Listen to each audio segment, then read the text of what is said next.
मेरा नाम कमर जहाँ है। मैं सुभाष मोहल्ला में रहती हूँ। मेरी फैमिली में मैं, मेरे हस्बैंड, मेरी 2 बेटियाँ और मेरे देवर रहते हैं। मेरे साथ एसिड अटैक 27 जुलाई 2011 को हुआ था।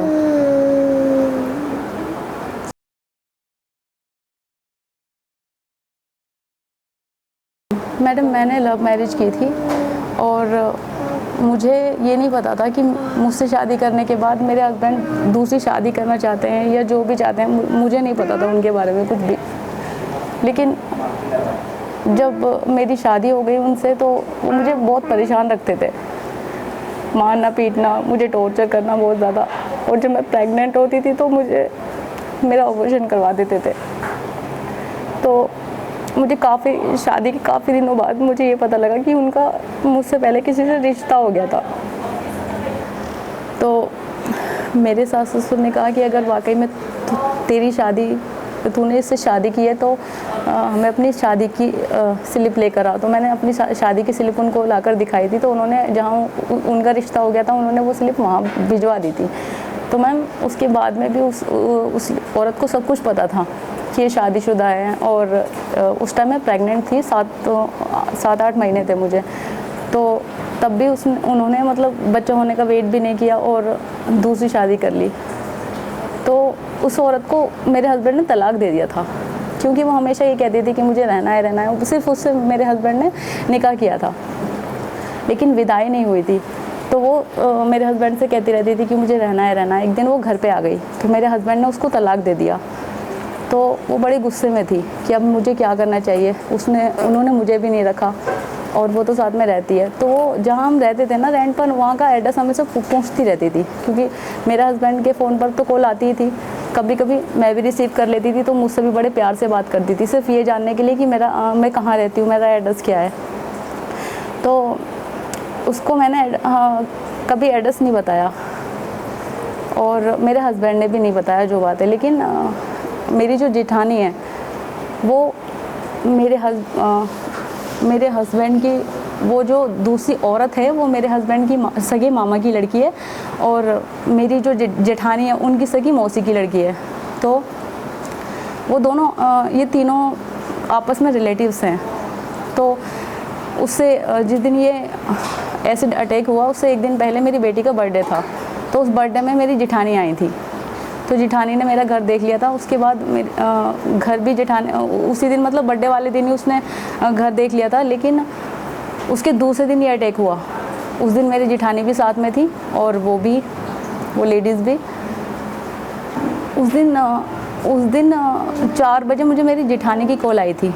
उन्होंने मुझसे कहा कि मैंने उनसे कोई बात नहीं हुई थी, मेरी उनसे कोई भी, मतलब मेरी उनसे कोई लड़ाई झगड़ा नहीं हुआ था। लेकिन उन्होंने मुझसे बदतमीज़ी करी, मुझे गाली गलौज किया और ये कहा कि मैं तुझे देख लूँगी, 9 बजे मैं वहीं आ रही हूँ तो मैं तुझे देख लूँगी, और तूने सांप के बिल में हाथ डाला है, तूने शेर के मुंह में हाथ डाला है। उन्होंने मुझसे बदतमीज़ी की, बहुत ज़्यादा बुरा भला मुझे बोला। तो इसके बारे में मैंने अपने हस्बैंड को बताया था कि ऐसे ऐसे तुम्हारी भाभी का फ़ोन आया था और उन्होंने मुझसे ऐसा कहा। चाहती तो मैं भी बहुत कुछ कह सकती थी, लेकिन मैंने ऐसा कुछ नहीं किया, क्योंकि उस टाइम में इतना ये सब सही नहीं समझती थी और मुझे इतना भी नहीं पता था कि मेरे साथ ऐसा हो जाएगा। तो उसी दिन 7:45 बजे की बात है। उन्होंने मुझसे 9 बजे कहा, लेकिन 7:45 बजे वो दोनों आई। तो मैं अपने घर में आटा गूंद रही थी। उसके गेट के बैक साइड में मेरा फेस था। तो गेट के ऊपर जो जाली होती है ना लोहे की, उस जाली के ऊपर से मुझ पर एसिड आया था।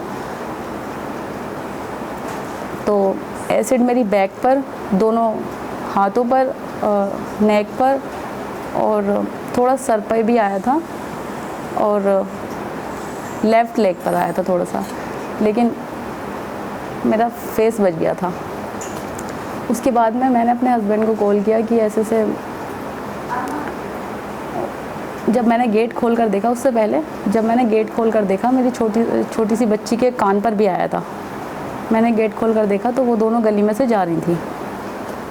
मेरी वो कंडीशन नहीं थी कि मैं उस टाइम 100 नंबर पे कॉल करूं या फिर उनको शोर मचाऊं किसी तरीके से। मुझे जो उस टाइम सही लगा मैंने वही किया। अपने हस्बैंड को कॉल किया और मेरे हस्बैंड ने उसी टाइम 100 नंबर पे कॉल की और वही मुझे अपनी बाइक पर जीटीबी हॉस्पिटल छोड़ कर आए।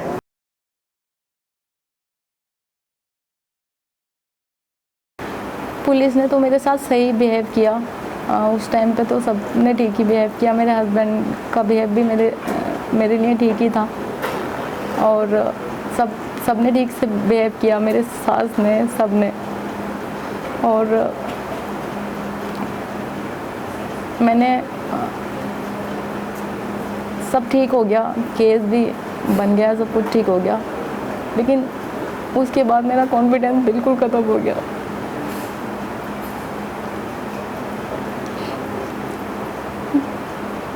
मेरी ज़िंदगी पूरी तरह से बदल गई। मैंने कभी सोचा भी नहीं था कि मेरे साथ में ऐसा होगा। उसके बाद अभी भी केस चल रहा है और कम से कम 2 साल से तो ये जजमेंट पर ही रखा हुआ है। अभी कुछ नहीं, केस में भी कुछ नहीं हुआ और पता नहीं कुछ होगा भी या नहीं, मुझे कंफर्म नहीं है। और सर ये केस तो काफ़ी पहले हो जाता, लेकिन उस आईओ ने, जो हमारे केस का आईओ था अभी अहमद खान, उसने शायद उनसे पैसे लेकर वो जो कॉल डिटेल थी वो जमा नहीं की। अगर कॉल डिटेल जमा हो जाती तो शायद इस केस का फैसला कब का आ चुका होता। उसके बाद भी एसिड अटैक भी हो गया, सब कुछ हो गया, लेकिन मेरे हस्बैंड का बर्ताव मेरे लिए सही नहीं था। वो हमेशा मुझसे लड़ाई झगड़ा करते रहते थे और अब भी हम दोनों में बहुत लड़ाइयाँ होती है और मेरे फैमिली वाले तो बिल्कुल भी सपोर्ट नहीं करते। समझ में नहीं आता मैं क्या करूं, कहाँ जाऊं, मेरी कुछ समझ में नहीं आता। मैंने हर तरह से कोशिश करके देख ली कि, लेकिन कोई फ़ायदा नहीं हुआ किसी भी तरीके से। अब भी मुझे समझ में नहीं आता कि मेरे हस्बैंड क्या चाहते हैं क्या नहीं, मुझे कुछ नहीं पता। बस मैं रहती हूँ, ये मेरी मजबूरी है कि मैं जाऊँ तो जाऊँ कहाँ।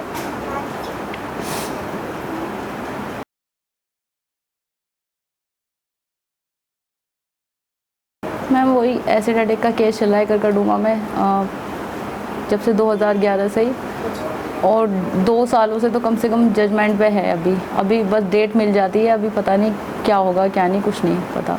उसके बाद में सर उसके बाद में उसने मेरे हस्बैंड पर, उसकी कभी विदाई नहीं हुई, वो कभी मेरे हस्बैंड के साथ में नहीं रही और फिर भी उसने मेरे हस्बैंड पर मेंटेनेंस का केस डाल दिया। काफ़ी दिनों से मेंटेनेंस का केस चल रहा है। तो जब पहली डेट थी मेंटेनेंस की केस की, तो मैं अपने हस्बैंड के साथ और सास ससुर के साथ कोर्ट गई थी और मेरी गोद में मेरी बेटी भी थी, बड़ी वाली। तो उसने मुझसे वहाँ लड़ाई झगड़ा किया और अपने चूड़ी मारकर मेरा नाम ले लिया कि मैंने उसकी चूड़ी मारी है। जज साहब के कोर्ट में जज साहब के सामने पेश हो गई कि इसने मुझे, मतलब उसने अपना ब्लड दिखा दिया, ब्लीडिंग हो रही थी हल्की सी। तो मैंने कहा मैडम आप इसको नहीं जानती, ये बहुत ख़तरनाक औरत है, इसने मुझ पर तेज़ाब डाला हुआ है और इसका केस चल रहा है, ये खुद बेल पर है। तो मैम ने कहा कि जाओ। तो मैं और मेरे हस्बैंड, मेरे सास ससुर, मेरी बेटी, हम सब घर पे आ गए थे।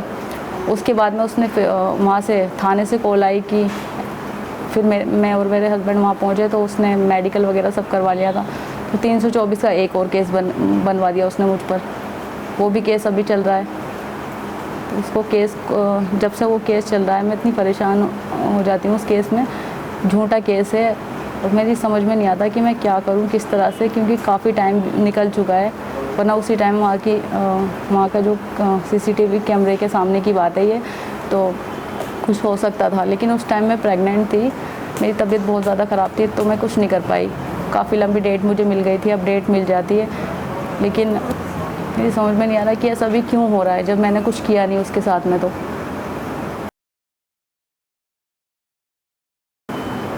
वो मैम यहाँ के बारे में मुझे ऐसे पता लगा क्योंकि मैं क्राइम पेट्रोल वगैरह देखती थी, तो उसमें नंबर लिखा हुआ था नीचे TV पे। तो मैंने उस नंबर को नोट कर लिया और उस पर कॉल की। तो वो कॉल करता में कोई अनीता डिसूजा मैडम है, उनसे मेरी बात हुई। तो उन्होंने मुझे मैडम का नंबर दिया, तो उन्होंने मुझे फिर ये जुबली मैडम का नंबर दिया। तो जुबली मैडम से काफ़ी दिनों से मेरी बात हो रही है, लेकिन अभी उन्होंने भी मेरी कोई हेल्प नहीं की। मैंने काफ़ी टाइम बाद जुबली मैडम को फ़ोन किया था, तो उन्होंने मुझे शाइन मैडम का नंबर दे दिया। बस शाइन मैडम से मैं कुछ दिन पहले से मिली हूँ बस।